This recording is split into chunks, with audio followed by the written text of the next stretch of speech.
the old woman who sleeps in a coffin. They say the human heart beats louder in the silence of a resting place. But what if that silence was not a place for the end? What if it was a bedroom in a forgotten corner of the world, where the air carries the scent of dust and time? There was a woman whose nights were spent not in a bed, but inside the polished embrace of a vessel shaped like a coffin. For 40 years, she lay down each evening beneath a wooden lid, the interior lined with faded silk that once shimmered like moonlight. She would close her eyes as though drifting into some ancient ritual, and when dawn came, she would rise as if from another realm.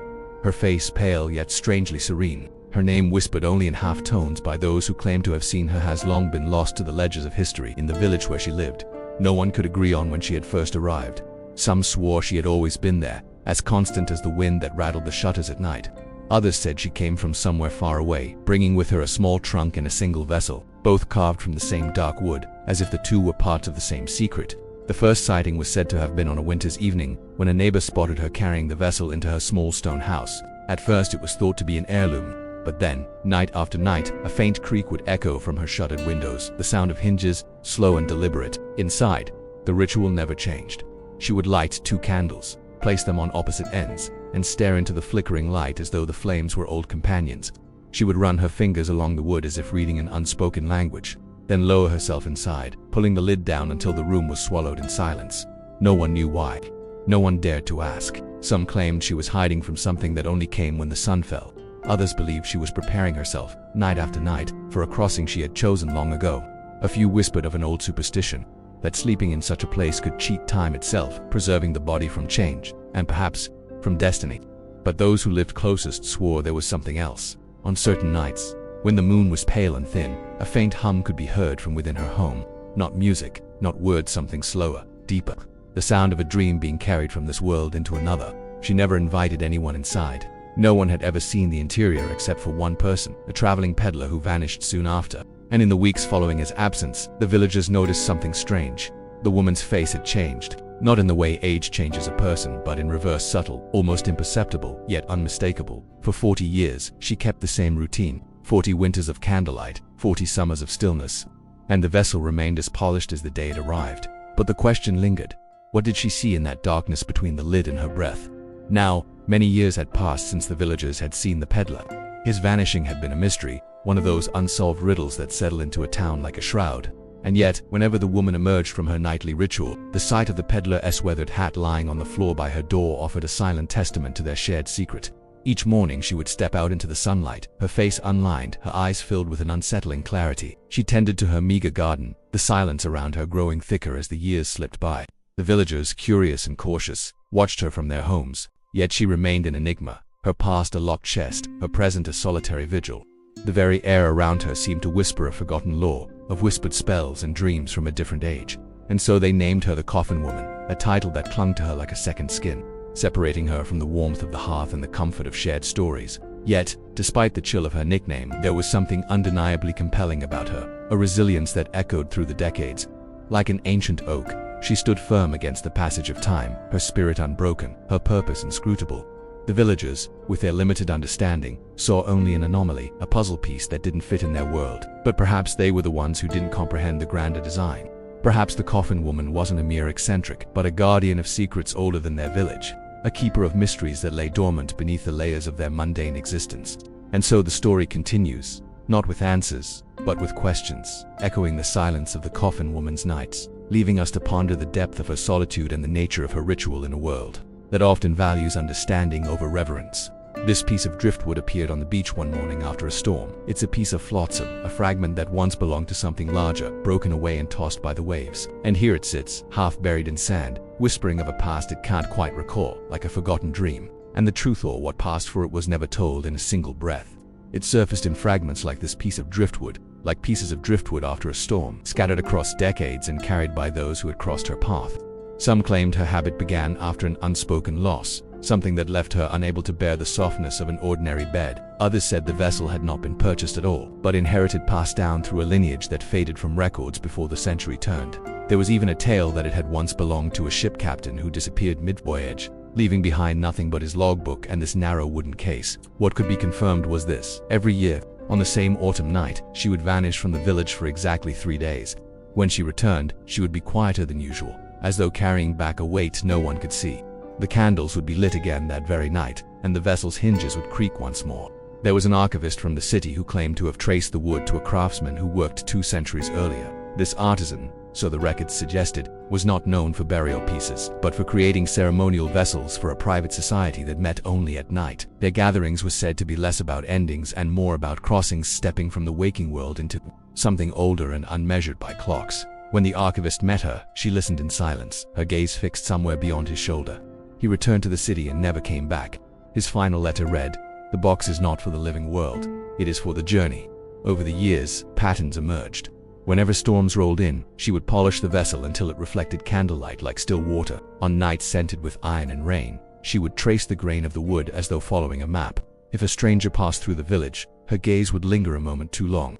Through the window, some swore the base stood on for supports, each carved with symbols that seemed to shift in the candlelight. Some thought them decorative, others believed they were letters from a language older than the village itself. Still, she aged slowly, gently, more gradually than anyone could explain. In the tavern, the elders muttered that time itself hesitated at her door, until the winter when the first real fracture appeared not in the wood, but in her. One night, no candles were lit, no creak of hinges. Her shutters stayed closed while frost laced the glass. In the morning, an impression appeared in the snow outside her door, not footprints, but a long rectangular shape, as though the vessel had been moved outside during the night. And faintly, beneath the frost, there were grooves, like marks left by fingers along the wood. Whatever happened that winter was never explained, but some began to suspect the vessel was no longer just a place she slept, it was a place she traveled. Have you ever seen inside? No one has volunteered to go, no one has been foolish enough to try. The first and only account of seeing inside came from a man who did not intend to look. He was a mason, hired to repair the chimney of her home. A summer storm had split the stone. His work took him to the roof, where the tiles were brittle with age. From there, the gaps between the slates gave him a view, not into her living room, but into the chamber where the vessel rested. He swore afterward that he had tried not to glance down, but something caught his eye, the light of the candles. Their flames did not flicker in the draught. They stood perfectly still, as though held under glass, and between them the vessel's lid lay half open. She was inside. He did not know how long he stood there, but the impressions remained. He saw her hands folded across his stomach, fingers woven in an intricate pattern like the knot of a tapestry. Her breathing was so slow it seemed almost absent, but her face seemed to shift, almost imperceptibly, as though she were watching something in her dreams. Her lips moved faintly, shaping words too soft to carry. Her eyes were closed. The mason saw something else barely visible in the shadows at her feet, a small black object, the size of a clenched hand, resting on the silk lining. It seemed to shift with the rhythm of her breath, as if aware of being watched. He left the roof immediately, though the work was not done. That night he told only fragments of what he'd seen. Some swore the object was a stone, others a seed. An old man whispered that he had seen something like it in a desert shrine, a relic said to draw the soul toward a place where time could not touch it. From that day forward, the mason avoided her street, yet he could never shake the sound he heard as he left the roof, a faint, rhythmic tapping from inside, as though something unseen was knocking in return. The relic, or whatever it was, remained a rumor, but there were signs it was not dormant. A traveling herbalist once traded with her for a vial of water. When she reached for it, her hand brushed the vessel's edge, and the black object shifted slightly, almost in acknowledgement. Her habits changed. She walked the lanes after midnight, her gaze fixed on the horizon. Those who crossed her path spoke of a scent like earth freshly turned after a long frost. Always she returned before dawn to the vessel, waiting in silence. Then one night, the flames burned blue. No one saw it but her. In the morning, she wrote, "I heard a voice behind me say, 'Come.' She signed it simply, L. 2 days later she was gone. Some said the voice had claimed her, taking her to some far place where the roads had no name. Others whispered that the mason had been wrong. There was no relic at all, only the vessel, which now sat empty on its cushion, filled with dust motes dancing in the blue light. A single candle burned in the center of the room, casting elongated shadows that writhed with every flicker of the flame. In the corner, a cat stirred, stretching with a languid grace that belied the glint of its teeth. It yawned, revealing a glimpse of something small and dark nestled in the back of its throat. A bird fell silent on its perch, cocking its head as it regarded the flickering light with an unnerving intensity.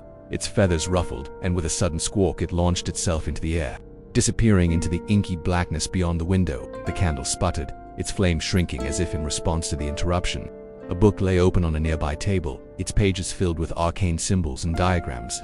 One illustration depicted a curious contraption, a large crystal sphere resting on a pedestal, surrounded by smaller spheres connected to it by delicate tubes filled with swirling mists. A label next to the drawing identified it as the apparatus of Hermes Trismegistus. a legendary alchemist from ancient Egypt. It was said to be capable of capturing the very essence of a person, their soul. A faint scratching sound echoed from within the wall, followed by a low guttural growl. The candle flame flickered again, and in the depths of its flickering light, a pair of eyes seemed to peer out, cold and reptilian. Then, just as quickly, they vanished. A chill swept through the room, extinguishing the candle and plunging everything into darkness. Outside, the wind picked up, rattling the window panes and whispering through the cracks in the walls. Something was stirring in the darkness, awakening from a long slumber. A whisper carried on the wind, a name spoken with reverence and fear, Helena. It was the 40th year that came with a winter determined to erase the village. Snow fell for 9 nights without pause, burying the lanes, piling against the doors, making the shutters tremble. Her chimney no longer smoked, but one night, a faint light appeared in her windows, not the steady amber of candles, but a pale, shifting glow that seemed to drink in the darkness. The snow around her house softened, melting despite the cold, and when the wind tore through the village, carrying whispers of what might be, some swore they heard a deep, hollow, resonant sound, as though the lid of some great vessel had been lifted and struck from within. Once, twice, then silence. When the storm broke, the villagers approached, their steps muffled by the snow. They found her shutters open for the first time in memory. Inside, the room was cleared, the floorboards bare, and in the center, the vessel stood uncovered, its silk faintly glistening, though no water was found. She stood beside it, one hand resting on the polished wood, her face luminous, her eyes bright. She told them the vessel was ready, that its passage had opened, and that she would not be here when the next dawn came. Then she placed the black object into the hollow at its center. The air changed, thickened, carrying the scent of deep earth and rain-soaked stone, and that night, the village did not sleep. Lights flickered in every home as families huddled close, watching the vessel's glow intensify until past midnight. A faint vibration hummed through the ground, growing steadily in volume, until it was a low, ominous thrumming that seemed to shake the very foundations of the world. And in the morning, her door was ajar. The vessel was open. The silk was empty. She was gone. The snow beyond the threshold bore a perfect rectangular impression, with no tracks leading away, and along the vessel's grain, new dark lines spiraled inward to the spot where the black object had rested. And on certain nights, villagers still heard it, that slow, deliberate knocking, not from inside the house, but from somewhere far below, as though the vessel and whatever it carried was still traveling. And so it is, my dears, with the greatest gifts. We do not always see the full measure of them. We do not know the depths from which they come or the heights to which they will rise. Sometimes the cost is more than we can bear to contemplate, the sacrifice demanded too great to comprehend. All we can do is stand in the shadow of the mystery and marvel at the courage of those who dare to stand in its light. For 40 years, she tended the hearth, kept the fires burning through the coldest nights, sustained by the hope that one day the sun would shine again.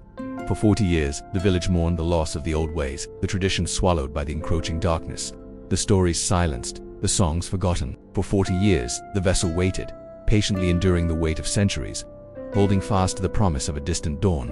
And in the 40th year, when the winter threatened to consume all hope, a hero came, not in shining armor, not with a sword of light, but bearing a burden of earth and stone, a simple, unassuming vessel, filled with the echoes of ages past, containing the essence of a world grown dim. And yet it was enough, for when the hero placed the black object at the center of the vessel, the world shifted, the earth groaned, the heavens trembled, and something stirred from its ancient slumber.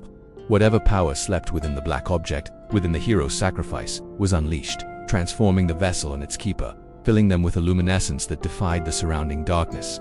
In a single night, the vessel became a beacon, piercing the gloom, guiding those who had lost their way. The snow around it melted, not because the winter's grip was broken, but because the hero's light had come, and as the dawn approached, she knew her task was done. Her fires had burned to completion. Her purpose, like the village, had been transformed. And so she stepped into the light, leaving behind the house that had sheltered her for so long, leaving behind the village that had known only darkness for generations, leaving behind the world that had forgotten the sun. With the last of her strength, she placed the black object in the heart of the vessel, releasing the power that had lain dormant for centuries. In that moment, the world held its breath. The vessel resonated, its walls trembling as the black object sank into its depths, aligning itself with the very core of the earth. A blinding flash, a deafening roar, and then silence. When the villagers dared to look upon the vessel, they saw that its surface was now smooth, its edges sharp. The black object was gone, vanished into the very heart of the vessel. Yet something remained, an echo of the light, a whisper of the dawn. And as the first rays of sunlight touched the snow, they saw her standing beside the vessel, her form translucent, her features indistinct. She was there, yet not there, a being of pure energy, sustained by the power that flowed through her. With a final surge of light, she stepped into the vessel, becoming one with the power she had unleashed. And as the vessel ascended, leaving the earth behind, she looked back at the village, at the world, and smiled, knowing that she had brought the dawn. Years passed, the house decayed, yet each winter the snow melted first at its threshold, as if the ground remembered a hidden warmth. New generations tested the boundaries, pressing ears to the warped door. Most heard nothing. One swore he heard a slow, distant beat like the oar of a boat cutting water. The archivist's words returned. The box is not for the living world. It is for the journey. Some believed her voyage was a cycle that the vessel would return, perhaps with another traveler. A merchant once claimed to see a cloaked woman at dusk, pushing a narrow trunk on a cart. Her face was hidden, but her faint smile lingered in his memory. A vessel matching hers appeared in a market, its silk untouched by dust. The vendor claimed it had simply appeared in his storeroom. Perhaps she reached her destination. Perhaps she still travels, the black relic guiding her through corridors no map can chart. Or perhaps she is seeking another to continue her journey. If you believe stories like this hold forgotten truths, follow the trail. There are many more waiting. What do you think? Did she return, or has she been here all along? They say the woods behind our house are haunted. As a kid, we never went there. We didn't have to. Our imaginations filled in the gaps between the gnarled branches with ghosts that howled and moaned, dragging us deeper and deeper into the darkening trees. I depress my face against the cool glass pane of the living room window and peer out across the overgrown lawn toward the woods, searching for movement in the gathering gloom. There was always something out there just beyond the edge of my vision, something that shifted in the rustle of leaves or the sway of the branches. Something beckoned, calling me into the hungry darkness. I never told anyone about that. But when I was 12, my brother swore he saw a girl in the woods, too. He described her in hushed tones. One night as we sat around the kitchen table eating peanut butter sandwiches, while our parents argued in the next room. She was old, he said, and smelled like dirt and decay, like the woods themselves. He could hear her voice, he said, a hollow, echoing sound that seemed to come from everywhere and nowhere at once. Then she was gone. We stopped believing in ghosts after we moved away. But this house came with a price. Whoever stays here for too long gets drawn into the woods and never returns. I knew I should take my bike, lock it outside and stay far away from the house, but something kept me rooted to the spot. Was it the creeping dread that had become so familiar in this place? Or was it the possibility that I might finally see what lurked in the shadows? Maybe both. My legs moved before I had time to think about it. I was walking toward the woods, deeper and deeper into their suffocating embrace. The gnarled branches reached out like skeletal fingers, scratching at the sky. The wind whispered through the leaves, sounding like mournful cries. I couldn't see anything, but I could feel the eyes of the woods boring into me. I wanted to run, but my feet were glued to the forest floor. Then I heard it. A sound that seemed to come from another world. A low, rhythmic thumping, like the pulse of some great beast. The sound grew louder, more insistent. I strained to see through the thick canopy overhead, but all I could make out were dancing shadows and glimpses of sunlight filtering through the leaves. But I felt a presence watching me, something powerful and ancient. I tried to call out, but my voice failed me. I was trapped in a nightmare from which there was no waking. I finally made it back to the house, collapsing on the doorstep, gasping for breath. I wanted to run away, to escape the suffocating darkness of those woods, but something held me there. Maybe it was the hope of seeing again what I'd glimpsed in the shadows. The next day I found the clearing. It was small, hidden deep in the woods, and almost perfectly circular, as if something had been taken away in the middle. I walked to the center, feeling a strange sense of peace. In the clearing, I closed my eyes and listened, and then I heard it again, the rhythmic thumping of a distant drum, and I knew that whatever was out there in the woods wanted me to follow. The clearing was gone the next time I went to find it. All that remained was a pile of dirt and a circle of disturbed grass.